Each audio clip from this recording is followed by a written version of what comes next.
সম্পৰ্কত আপোনালোকে ইতিমধ্যে ঘোষণা কৰিলে যোগ দিব বুলি ইলেকশ্যন আগমতে কি ক'ব বিচাৰে? এইটো সত্য হয়। যোৱাকালি আমি আলোচনা কৰি পেলাই সিদ্ধান্ত ল'লোঁ, যিহেতু আমাৰ লগত বিভিন্ন কমিউনিটিৰ বিভিন্ন জাতিৰ ৰাইজ আছে, সেই ৰাইজক লৈ পেলাই আমি মানে আগবাঢ়ি যাব লাগিব। গতিকে কিছুমান সম্প্ৰদায় আছে, তেওঁলোকে অন্যান্য দলত তেওঁলোকে বিচাৰে। সেই গতিকে আমি বিলোচনা কৰি ভালকৈ চিন্তা কৰি পেলাই আমি সিদ্ধান্ত ল'লোঁ যে আমি কংগ্ৰেছ দলৰ লগত আমি মানে এলায়েন্স কৰিম। সেইটো আমাৰ সিদ্ধান্ত আছিল যোৱাকালিৰ সিদ্ধান্তটো।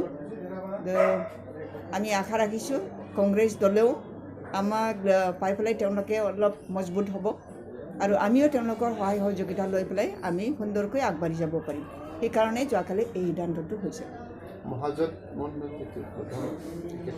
মহাজোঁটটো মানে তেওঁলোকৰ হয়, আমি অকল কংগ্ৰেছৰ লগত ডাইৰেক্টলি কৰিছোঁ আৰু অন্যান্য দলৰ লগত আমি নাই কৰা। তো আমি যোগদান কৰাৰ নিচিনাই হ'ল আৰু মহাজোঁটত আমি যোগদান কৰাৰ নিচিনাই হ'ল। কিন্তু আমাৰতো মেইন উদ্দেশ্যটো কংগ্ৰেছৰ লগত থাকি পেলাই আমি কাম কৰিম। বাইদেউ, বিজেপি কিয় আপোনালোকৰ বিট্ৰে কৰিছে? আৰে বিজেপিয়ে আমাক বিট্ৰে কৰিছেতো, বিজেপিয়ে বিট্ৰে কৰিছে। আমাক বাৰে বাৰে কৈছে, আমাক মানে হিউমিলেট কৰিছে, অপমান কৰিছে। এনেকুৱা ধৰণৰ কৈছে যে আমি BPFৰ লগত এলায়েন্স নকৰোঁ। কি দৰকাৰ আছিলে এই কথাটো ক'বৰ কাৰণে? PTC ইলেকশ্যনৰ পিছত আৰু আগত তেওঁলোকে মানে আগন্তুক আহি থকা বিধানসভা ইলেকশ্যনত নিৰ্বাচনত আমি BPFৰ লগত নকৰোঁ, মিত্ৰতা নকৰোঁ। আমাৰ নতুন দলৰ লগত তেওঁলোকে মিত্ৰতা কৰিব, এই কথাটো তেওঁলোকে বাৰে বাৰে কৈছিলে। বাৰে কপতি এনেকৈ আমাক ইনচাল্ট কৰাৰ পিছত আমি তেওঁলোকৰ কাৰণে চিন্তা কৰিবলৈ আমাৰ কি প্ৰয়োজন আছে? সেইকাৰণে আমি এৰি আহিছোঁ। আকৌ ৰঞ্জিত দাসে আকৌ যোৱাকালি না পৰহি তেওঁ কৈছে কি BPFৰ মানে লাষ্ট নাই, তেওঁলোকে মানে চৰকাৰৰ পৰা এতিয়াও গুচি যোৱা নাই, এই কথাটো কৈছে। কি দৰকাৰ পৰিছে তেওঁ এই কথাটো ক'বৰ কাৰণে? কাৰণ আমাৰ মিত্ৰজোঁটটো 5টা বছৰৰ কাৰণে, আমাৰ চৰকাৰ যিহেতু আছে এতিয়াও আছে, গতিকে এই চৰকাৰ থকা সময়কালীনলৈকে আমি থাকিব লাগিব। সেইটো আমাৰ অধিকাৰ। তেওঁলোকে আমাক কুকুৰৰ দৰে মানে যেতিয়া প্ৰয়োজন হয় আমাক দানা দিব, খাদ্য দিব, খাবৰ কাৰণে দিব। যেতিয়া আমাক প্ৰয়োজন নহয়, আমাৰ দ্বাৰা তেওঁলোকৰ কাম হাচিল হৈ গ'ল, তাৰপিছত কুকুৰৰ দৰে আমাক খেদি দিব, সেইটোতো হ'ব নোৱাৰে। মিত্ৰজোঁটৰ যিটো মতলব বা উদ্দেশ্য সেইটো নহয় যে 5টা বছৰৰ কাৰণে আমি একেলগে নিৰ্বাচনত আমি মিত্ৰতা কৰি পেলাই আমি নিৰ্বাচন খেলিম, জয়যুক্ত হ'লে আমি চৰকাৰ কৰিম, এইটোৱে হয়। যেতিয়ালৈকে চৰকাৰ থাকিব তেতিয়ালৈকে আমি থাকিব লাগিব। সেইটো আমাৰ অধিকাৰ। মই ক'ম আমাৰ অধিকাৰ, অকল BJP দলৰ অধিকাৰ নহয়। তেওঁলোকে আমাক ইমান বেয়াকৈ আমাক ব্যৱহাৰ কৰিছে। মই মন্ত্ৰী হওঁ, আমি MLA এই 12টা সমষ্টিত MLA আছোঁ, আমাক স্বয়মো নিদিলে, স্বয়ম স্কিম নিদিলে, আমাক অৰুণোদয় নিদিলে। সকলো ৰাস্তা ঘাট আমি ঠিক কৰি দিলোঁ, নিৰ্বাচন কৰি দিলোঁ, আমাক ফাউণ্ডেশ্যন কৰিব নিদিয়ে, আমাক ফাইনেল কৰিব নিদিয়ে। আমি ফাইনেল কৰি ৰখা ৰাস্তাবিলাকক লকডাউনৰ সময়ত 1 বছৰ কোড অফ কণ্ডাক্টত আমি থাকিলোঁ, সেইটো একেবাৰে স্থগিত কৰি ৰাখিলে, তো আমি ৰাস্তাটো কৰাব নোৱাৰিলোঁ। এতিয়া মানে UPPL আৰু BJPয়ে BTC দখল কৰাৰ পিছত সেই আমি নিৰ্বাচিত কৰা ৰাস্তাবিলাকক প্ৰমোদ বড়োৰ যোগেদি ফাউণ্ডেশ্যন কৰিব দিছে, আধাৰশিলা স্থাপন কৰিব দিছে। তেওঁলোকক পাব্লিকৰ সন্মুখত তেওঁলোকৰ যিটো ভাৱমূৰ্তি এইটো বহুত ওপৰত তুলি লৈ যাবৰ কাৰণে তেওঁলোকে এই কামটো কৰাইছে। আমাক কোনো কাম কৰিব দিয়া নাই, যদিও আমি চৰকাৰত আছোঁ, যদিও আমাৰ মাননীয় হাগ্ৰামা মহিলাৰ ডাঙৰীয়াৰ নেতৃত্বত BJPক লগত লৈ পেলাই আমি নিৰ্বাচন খেলিছিলোঁ।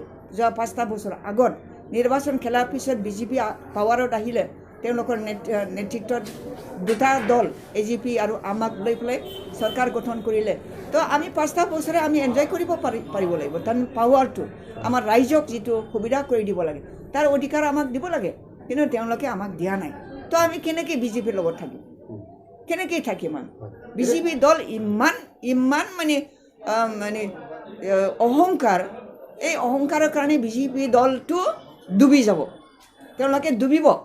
তেওঁলোকে উঠিব নোৱাৰে ৰাইজক এনেকুৱা ধৰণৰ প্ৰতাৰণা কৰিছে বিজেপি দলে তো তেওঁলোকে আৰু উঠিব নোৱাৰে মই কৈছোঁ চ্যালেঞ্জ কেনেকৈ ভদ্ৰতাৰে কৰিছোঁ সততাৰে কৰিছোঁ ৰাইজক আমি জবৰদস্তি নাই কৰা যে তেওঁলোকৰ নিচিনা UPPL দলে যেনেকৈ মিছলীয়া কথা কৈ কৈ যে ভোট দিলে চাকৰি দিম হা ভোট দিলে চাকৰি দিম বুলি কৈ পেলাই তেওঁলোকে নিৰ্বাচন খেলিলে আমিতো তেনেকৈ নাই কৰা আমি যিখিনি উন্নয়ন কৰিম বুলিহে কৈছোঁ প্ৰতিশ্ৰুতি দিছোঁ উন্নয়ন কৰিম যিবিলাক থাকি গৈছে আগ্ৰামা মহিলাৰ নেতৃত্বত যদি BTC আহে তেতিয়াহ'লে সেই থাকি যোৱা কামবিলাক আমি কৰিম সেইখিনিহে কৈছোঁ আৰু আমাৰ এডুকেটেড ইয়াংবিলাকত যিসকলে বাহিৰত হায়াৰ এডুকেশ্যন ল'বলৈ গৈছে তেওঁলোককতো আগ্ৰামা মহিলাৰী ডাঙৰীয়ে সহায় কৰিছে BTCৰ যোগেদি BTC মানে চৰকাৰৰ যোগেদি তেওঁলোকক সহায় কৰিছে আজি প্ৰমোদ বৰাই কি নতুন কথা কয় আগ্ৰামা মহিলাৰ যিটো স্কিম লৈছে সেই স্কিমকে তেওঁ পৰহি এনাউন্স কৰিছে ঘোষণা কৰিছে কি নতুন কথা আছে কি পৰিৱৰ্তন প্ৰমোদ বৰাই আনিছে এই গতিকে ৰাইজে আমাক এতিয়াও আমাৰ ওপৰত বিশ্বাস আছে আস্থা আছে গতিকে ৰাইজ আমাৰ লগত যিহেতু আছে আমি আহি থকা সময়বিলাকত ৰাইজক লৈ পেলাই আমি মানে জয়যুক্ত হৈ যাম গতিকে আমাৰ সেইটো একেবাৰে চৰম সিদ্ধান্ত আমি এই পিছুৱাই নাহোঁ চিট শ্বেয়াৰিংটো আমাৰ 12টা সমষ্টিত আমি 12টাই পাম এইটো আমাৰ আলোচনা বিলোচনা হৈ গৈছে 12টা চিটত আমি হয় কণ্টেষ্ট কৰিম 12টা চিটত আৰু বাহিৰত থকা আমাৰ যিসকল বড়ো মানুহ আছে য'ত বড়োসকল আমাৰ ফেভাৰত আছে তেওঁলোকে মানে কংগ্ৰেছ দলক মানে সহায় কৰি দিব সেইখিনি আমাৰ সিদ্ধান্ত হৈ গৈছে আপোনাৰ কোকৰাঝাৰত যুৱ নেতা লৰেন্স তেওঁ মই মানে কৰক প্ৰতিদ্বন্দ্বিতা কৰক মোৰ ক'বলগীয়া কথা নাই তেওঁ আহক মই একো বাধা নিদিওঁ ৰাইজেহে নিৰ্ণয় কৰিব মোৰ অধিকাৰ নাই তেওঁক মানে কিবা কৰিবৰ কাৰণে বিজেপিৰ সৈতে চ্যালেঞ্জ মাৰিব পাৰিব জানো য'ত বদলত চামিল হয় বিজেপিৰ লগত আমি ফাইট নকৰোঁ পাব্লিকে ফাইট কৰিব বিজেপিৰ লগত আমি ডাইৰেক্টলি ফাইট নকৰোঁ ৰাইজ আমাৰ অস্ত্ৰ হয় ৰাইজেহে আমাৰ অস্ত্ৰ ৰাইজেহে মানে বিজেপি দলক প্ৰতিহত কৰিব